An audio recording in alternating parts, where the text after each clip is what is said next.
네, 국민의힘이 비대위 체제를 마치고 새 지도부로 전열을 정비했습니다. 김기현 신임 당대표는 총선 승리와 윤석열 정부의 성공을 거듭 강조했습니다. 전국의 이슈를 짚어보기 위한 정치 큐. 오늘은 이재호 국민의힘 상임 고문, 또 이상민 더불어민주당 의원 두 분과 함께하겠습니다. 안녕하십니까? 네, 안녕하세요. 네, 안녕하십니까? 네, 친윤 압승, 비윤 전멸 얘기하기 전에 앞서 속보가 있었기 때문에 한일 정상회담이 다음 주에 이제 1박 2일 일정으로 잡혔습니다. 다음 달에는 국빈 방문으로 12년 만에 미국을 방문할 예정인데 포함해서 지금 강제동원 해법 제시 이후 좀 외교 일정이 긴박하게 돌아가고 있거든요. 네, 두 분 의견 듣겠습니다. 네, 이번 일본에 가시면 제가 대통령께 부탁드리고 싶은 것은 이 대한민국과 대한민국 국민의 자존감을 좀 살렸으면 좋겠어요. 우리가 인구 5천만에 네. 국민소득이 3만 불이 넘는 나라인데 세계 뭐 경제대국 10위, 뭐 군사대국 6위 이런 나라인데 그 일본에 가서 좀 당당하게 좀 네. 하면 좋은데 그 중에 우리가 끊임없이 일본으로부터 요구해야 될 게 뭐 과거를 털고 미래로 나가는 건 좋은데 그러나 과거에 일본이 그 제국주의적 침탈 행위에 대해서 일본의 통절한 반성, 깊은 사죄 이거는 100번 요구해도 부족하지 않습니다.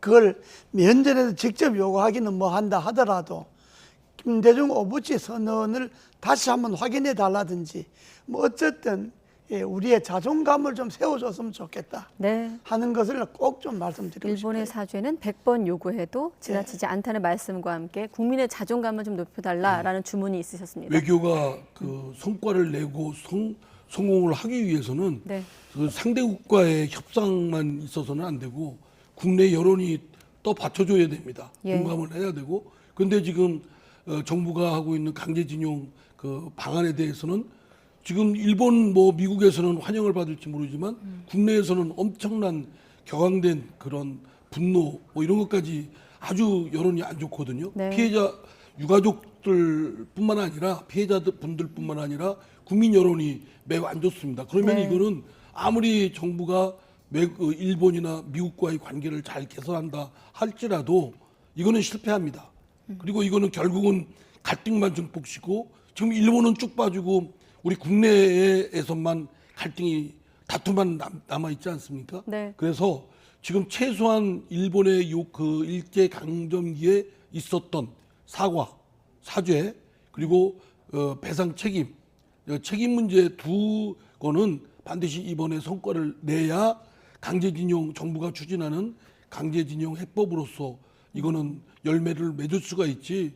이거는 뭐 그 정부가 그냥 일방적으로 밀어붙이고 뭐 이렇게 되면은 오히려 국내 여론만 더 격앙되고 오히려 더 이제 나중에는 한일 관계가 더 악화될 것이다.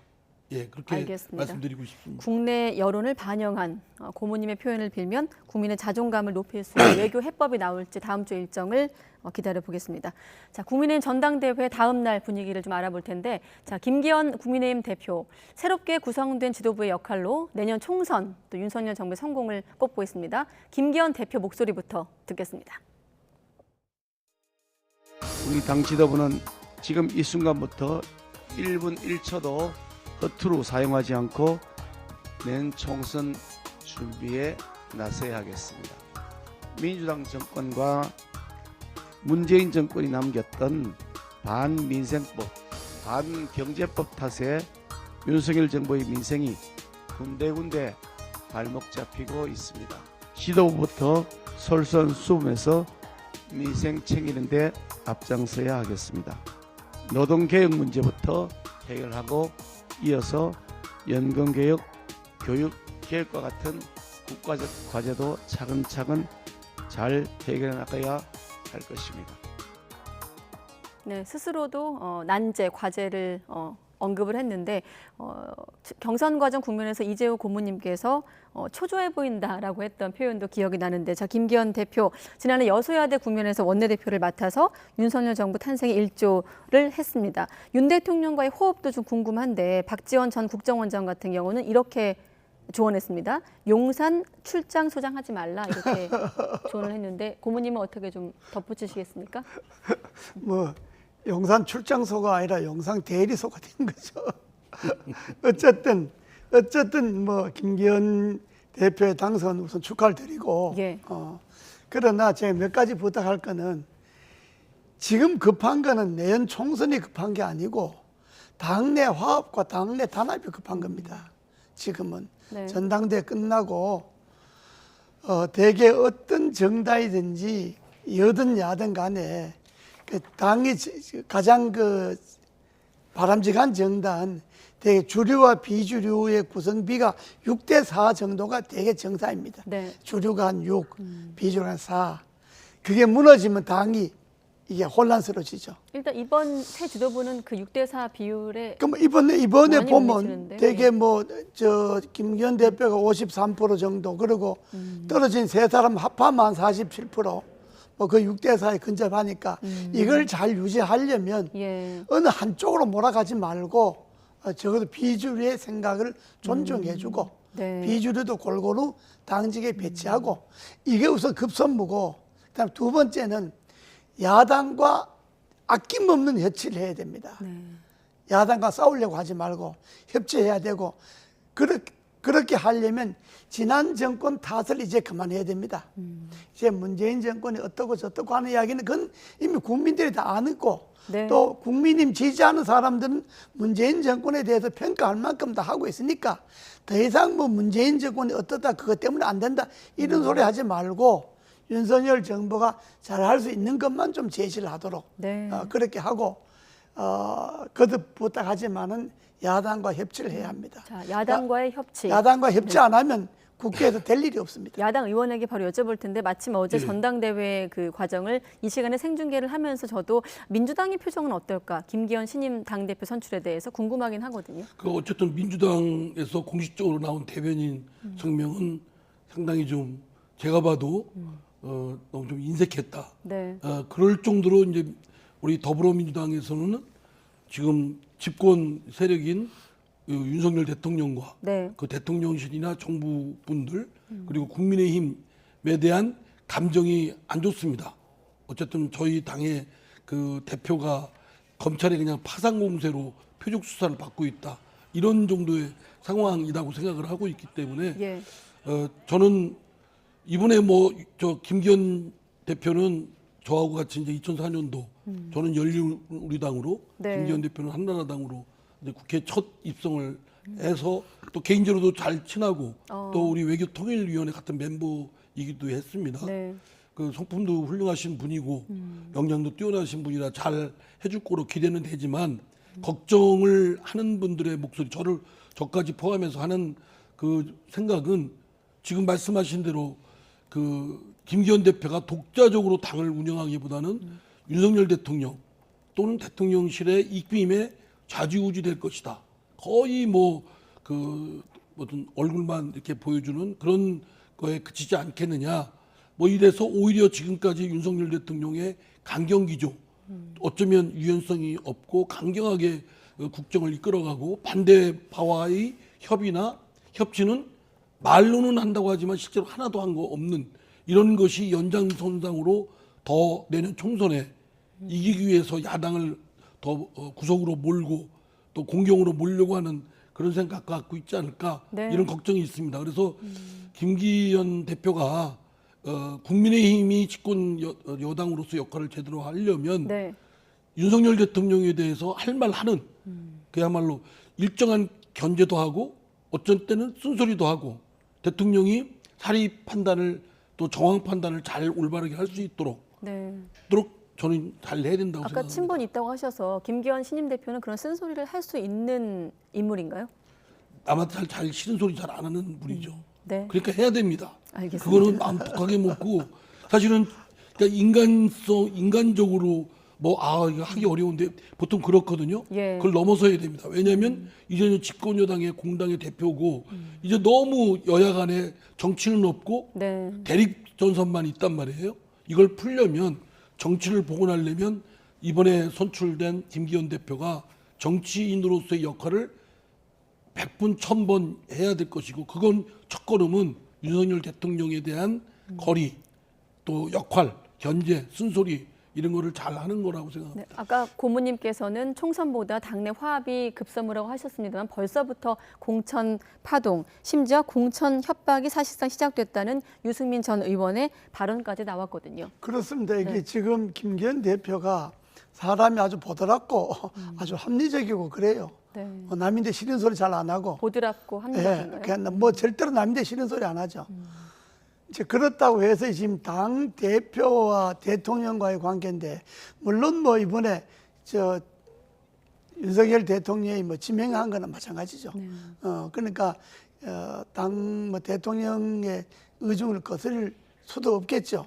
또 실질적으로는 당은 뭐 대통령실에서 운영한다고 봐도 별 과언이 아니죠. 왜냐 그러면 최고위원들도 뭐 몽땅 다 윤심을 얻고 당선된 사람들이니까 네. 이제 이럴수록 대통령실이 잘하면야 뭐 무슨 문제가 있겠습니까? 잘하면야 뭐 따라가면 되는 거지만 그러나 지금 대통령실이 1년 딱 됐는데 1년 동안 하는 걸로 봐서 그렇게 썩 잘할 것 같지 않거든요.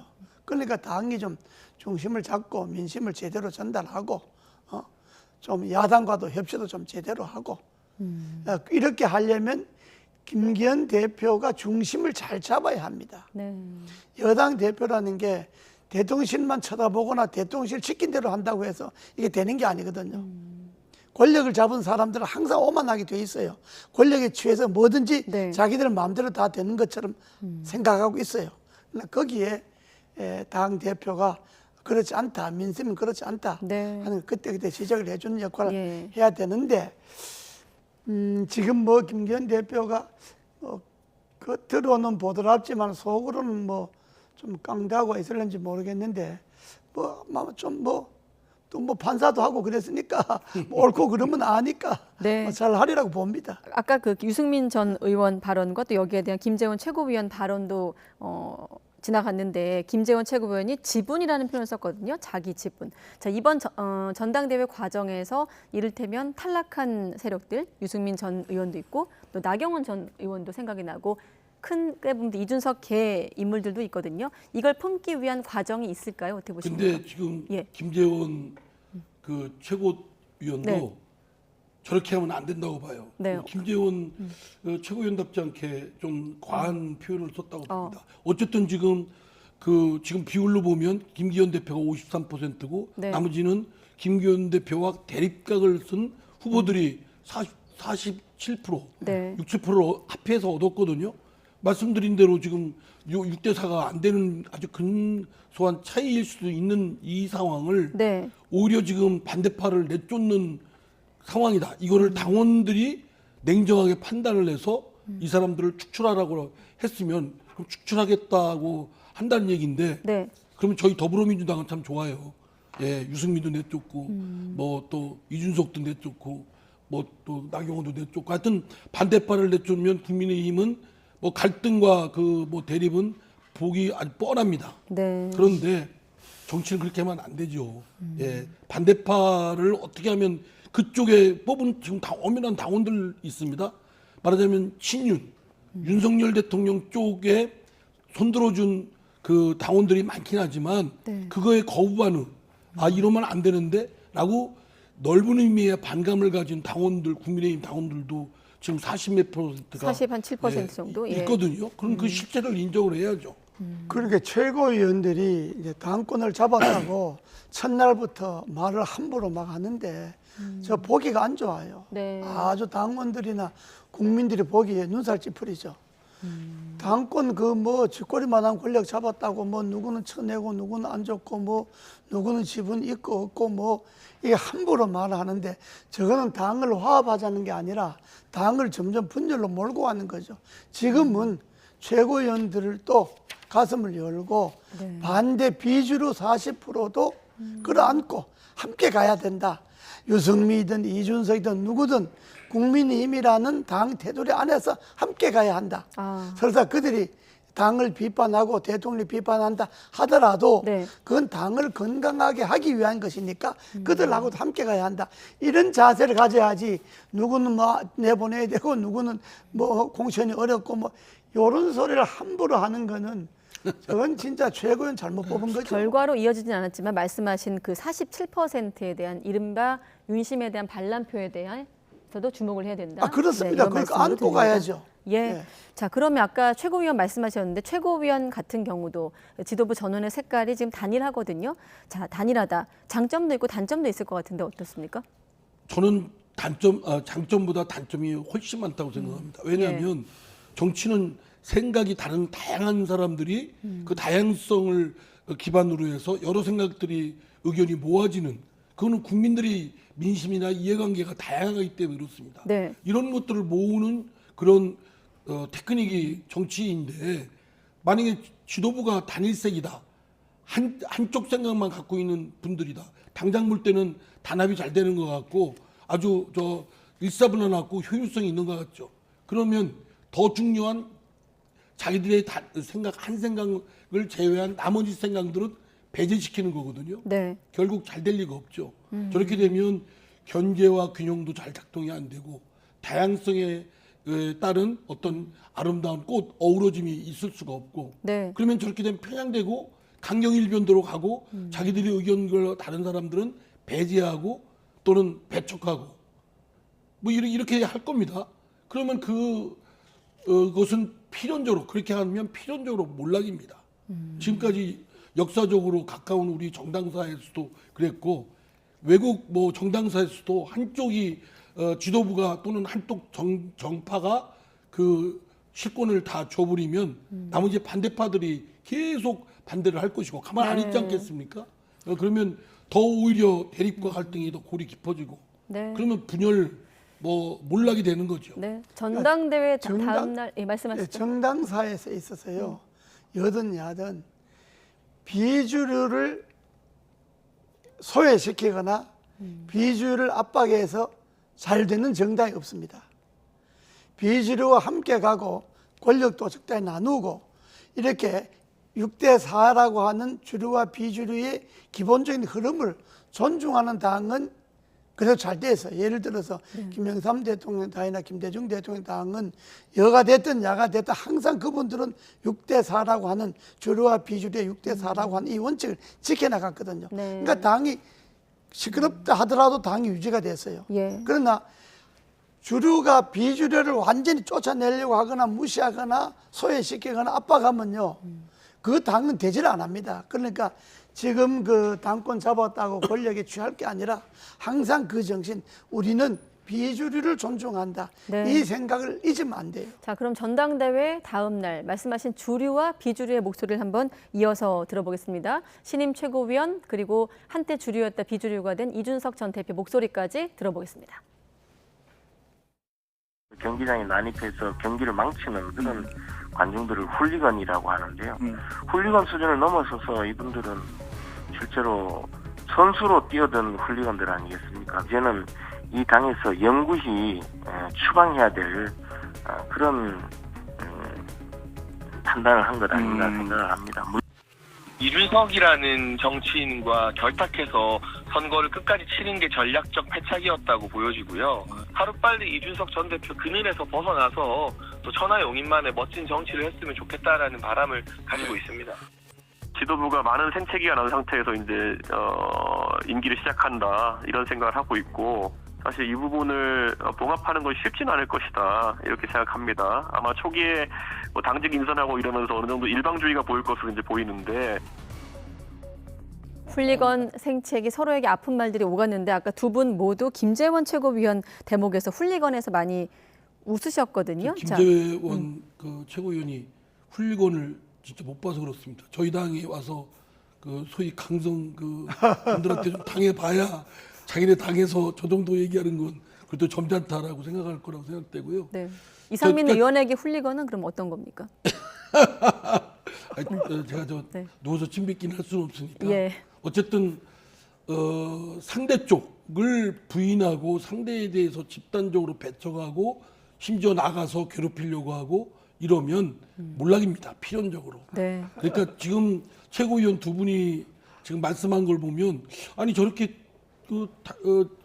말하면 이번 경선에서 승리한 분들이고 넓은 도량을 짐짓 보여줘도 지금 시원찮은 마당에 저렇게 인색하게 하는 것이 아주 좀 옹졸하게 보입니다. 저기에다가 네. 지금까지 그 윤석열 대통령 실에서 하는 그런 행태와 같이 결부되면 진짜 걱정되는 점이 많습니다. 이게 네. 이제 그 국민의힘 내부에서만 그치는 게 아니라 야당에도 저런 태도가 나올 것이라고 생각되거든요. 예. 그러면 정말 강대강이 더 첨예하게 대립되고 그럴 텐데 저는 지금 그 당권을 잡은 분들이 저러면 안 됩니다.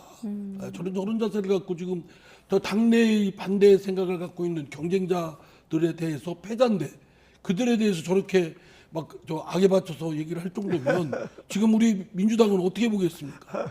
걱정됩니다. 그러니까 저 두 사람 주류라고 하는 두 사람들이 이야기는 한마디로 말해서 오만 방자함이 극치입니다. 저게 당에서 영구 추방이 어디 있어요? 정당이라는 게. 그리고 그 비주류라고 하는 이준석 그 전 대표 이야기도 네. 지금부터 내가 비주류지만은 당의 봉합에 앞장서겠다. 이렇게 이야기하고 그런 자세를 가져야지 뭐 봉합하기가 어려울 거다. 뭐 먼저부터 예단부터 해갖고 네. 다 해야 안 될 거라고 먼저 생각하면 저것도 옳은 자세가 아닙니다. 알겠습니다. 그러니까 저 사람들 다 좀 우리가 좀 볼 때는 네.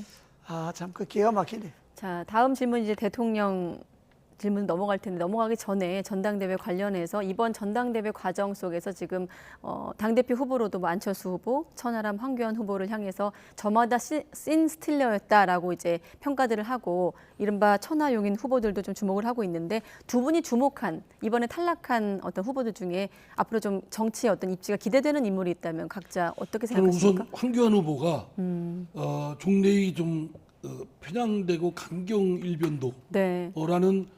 그 초구구파 그냥 그쪽에 좀 기울어져 있는 인상이었었는데 이번은 그래도 좀 안정감 있게 나름 그런 걸 보여줬다고 생각됩니다. 네. 이제 재기의 발판, 뭐 얻은 표는 좀 본인의 성에 안 차겠지만 네. 좀 균형감을 좀 더 좀 보여주고 국민들한테 그런 거를 발휘를 하게 되면 저는 본인의 그 뜻을 펼칠 수도 있겠다. 재기의 발판이 마련됐다고 생각되고요. 이미지 변신에 성공했다. 예, 네. 뭐 성공한 것까지는 아니지만 종전의 부정적인 이미지는 많이 좀 희석이 될 수 있는 네. 기회가 됐다고 생각됩니다. 그렇습니다. 이번에 그 세 사람이 그 비주류권을 형성했는데 네.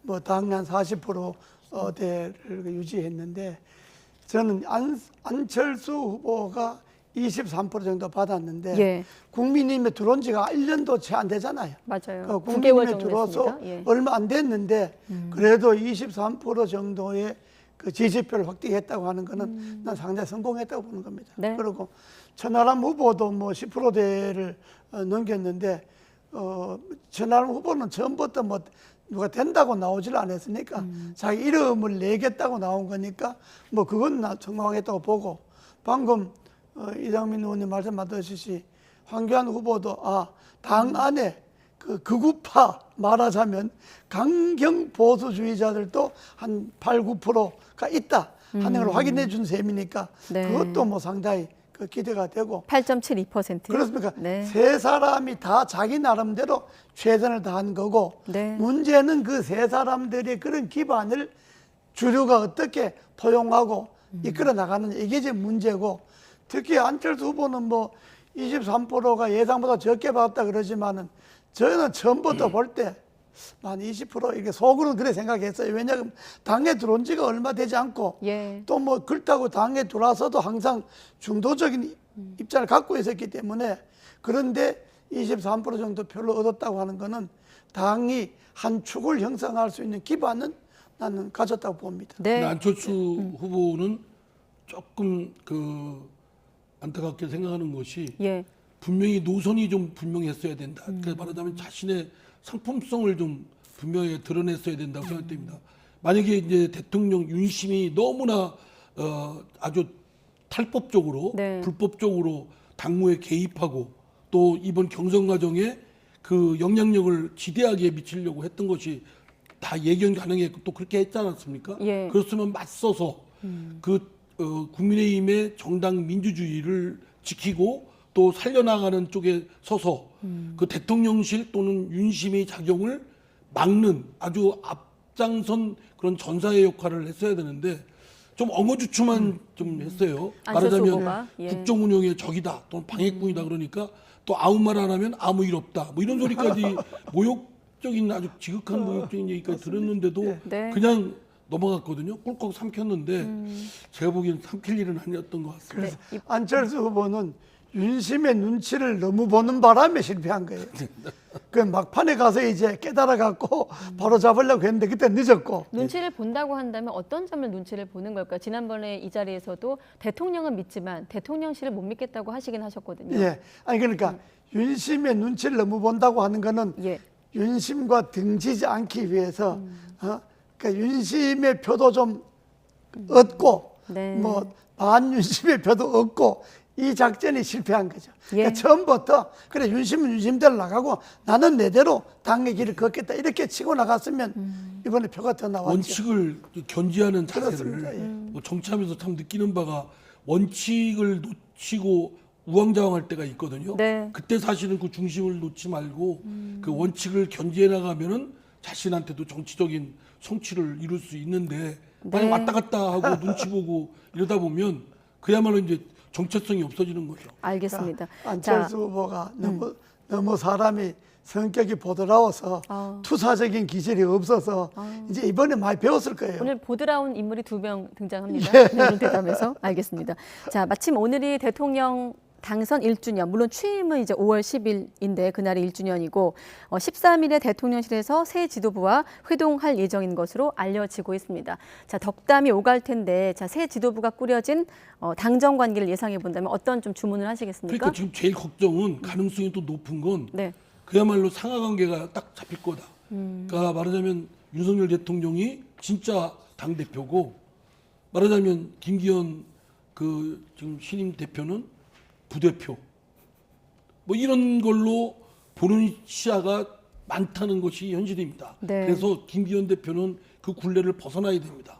윤석열 대통령도 자제해야 될 것이고 또 김기현 대표도 자신의 목, 자신의 정치적 역할에 중심을 잡고 네. 할 말은 해야 되고 기고 아니고 시시비비를 분명히 해서 대통령이 그릇된 길로 가지 않도록 상황 판단을 잘못하지 않도록 지금 대통령한테 솔직히 직언하는 사람들이 별로 없는 것 같아요.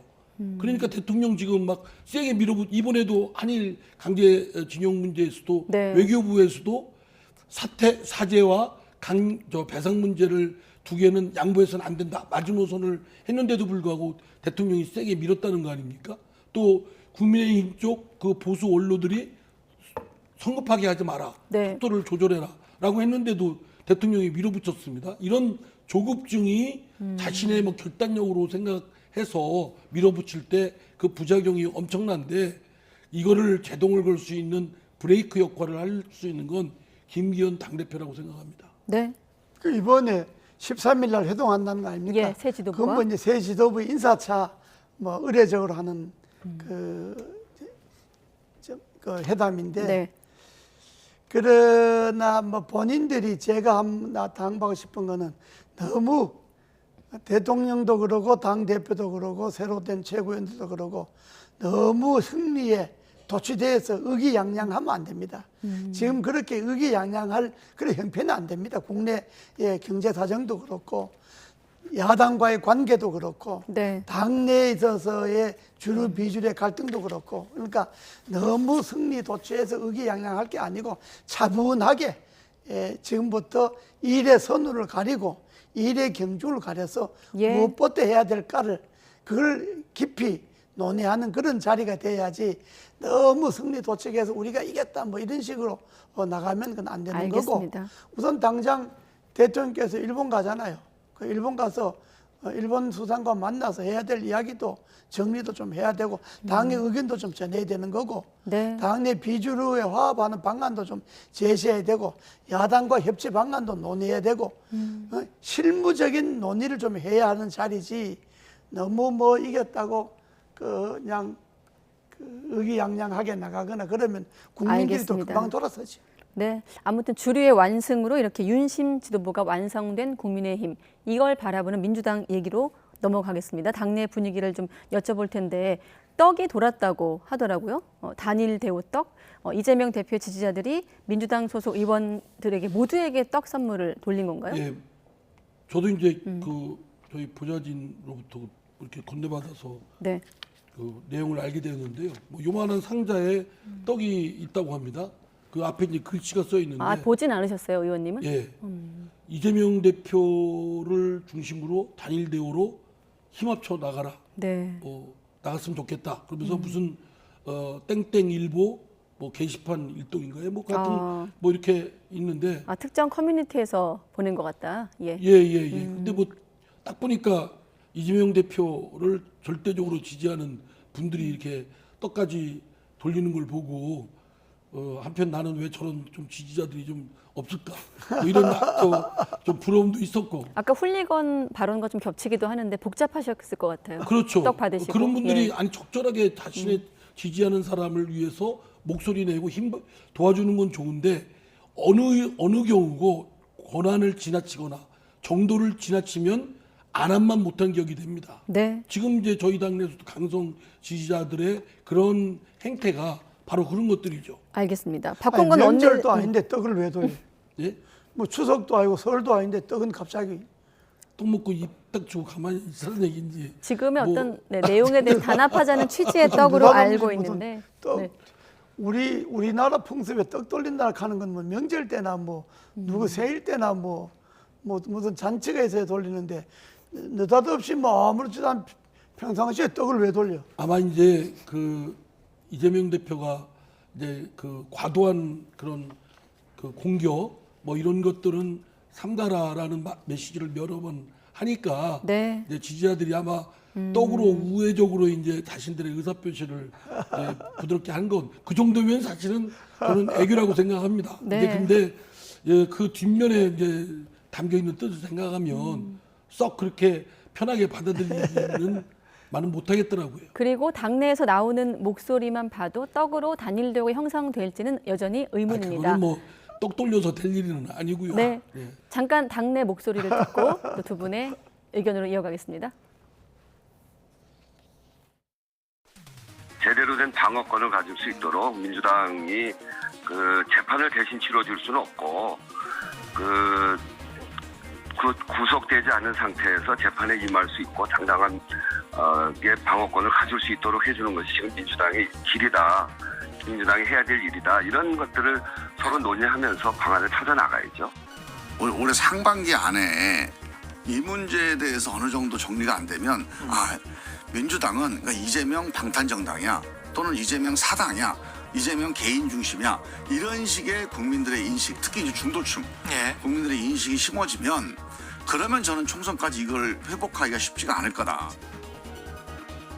유승민 전 의원은 국민의힘을 향해서 윤석열 사당이냐 이런 얘기를 했었는데 김종민 의원은 이재명 사당이란 표현이 나왔고 정청래 의원은 이재명을 지키는 것이 민주당을 지키는 길이라고 했습니다만 또 김종민 의원의 목소리가 다르고 여전히 좀 다른 목소리 접점이 근데 없어 보이거든요.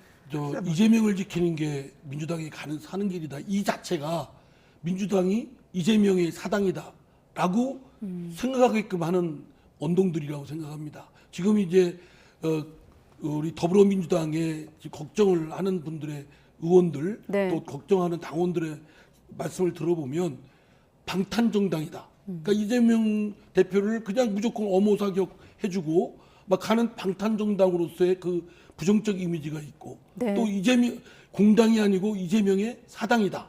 이런 부정적 이미지가 있고 네. 그리고 약속했던 공약했던 그런 불체포 특권 등도 막상 이런 문제에 닥치니까 뒤에 없더라. 체포동의안 부결 이후 이탈표 논란 이후에도 이런 방탄의 어떤 흐름은 공고한가요? 당내 분위기가? 여전히 뭐 표결 있은 이후에 네. 큰 변동사항은 없지요. 그렇기 때문에 예. 걱정하는 의원들은 방탄 정당이라는 거 사당화 되어 간다는 거 또는 당내의 정당 민주주의가 아주 질식당할 정도로 강성 지지자들에 의해서 압도당하고 있다는 거. 그 반대나 이견의 목소리가 나오기가 너무 힘들다는 거. 이렇게 되면 아까 국민의힘에서 봤듯이 필연적으로 몰락의 길로 가는 길이라고 저는 생각합니다. 뭐 남이당 이야기니까 뭐 말하기 좀 조심스럽지만은 네. 민주당이 이재명을 지키는 것이 민주당을 지키는 것이 되려면 정말로 이재명 대표가 정치 탄압이나 정치 보복을 받아서 구속이 되거나 한다면 그 말이 맞아요. 근데 이건 개인 비리잖아요. 이미 3년 전부터 수사하고 조사해왔던 지극히 개인 비리고 이거는 그야말로 부패행위거든. 개인이 시장과 도지사를 하면서 일어났던 부패 행위에 대한 척결이란 말이죠. 네. 이걸 이재명 지키는 것이 민주당 지키는 거라 그러면 민주당 부패 정당이 되는 거죠. 비리 정당이 되는 거죠. 그러니까 민주당도 그렇게 하면 안 되고 제가 감히 한 말씀 드리면 민주당도 이재명 대표의 비리와 부패 혐의는 그것대로 법이 엄중하게 제대로 법 집행을 할 수 있도록 지켜보고 그건 법률적 투쟁을 하는 거고 그걸 정치 투쟁으로 바꾸어서 정치화하면 민주당은 회생할 길이 없습니다. 네. 제가 볼 때는. 시간 다 됐는데 짧게만 하나 여쭤보면 박 원내대표가 4선 의원들과 오찬 회동한다고 알려졌는데 이상민 의원도 만날 예정인가요?